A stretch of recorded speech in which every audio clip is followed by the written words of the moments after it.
এই যে দেখো চলে এসেছি গরম গরম ডিমের অমলেট, ঘুগনি, পেঁয়াজ, লঙ্কা এসব দিয়েছে। হ্যালো এভরিওয়ান, অর্পিতা আর কিট্টুর নতুন একটি ব্লগে তোমাদের অনেক অনেক স্বাগত। আর আজকে ব্লগটা দিতে একটু দেরি হচ্ছে, কারণ আজকে আমি আর কিট্টু খুব বিজি ছিলাম।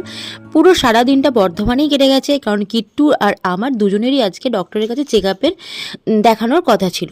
তো সেই মতো দেখো আজ আমি সকাল সকাল মোটামুটি 4টে নাগাদ, কিট্টু অনেক সকালেই ঘুম থেকে উঠেছে, তারপর ওকে রেডি করে আমি নিজে রেডি হচ্ছি। আর আজকে না এই ড্রেসটা অনেক দিন পর আমি পরতে পেরেছি, বেশ ভালো লাগছিল, কারণ প্রেগনেন্সিতে তো এই ড্রেসগুলো পরতেই পারছিলাম না, এত টাইট হচ্ছিল।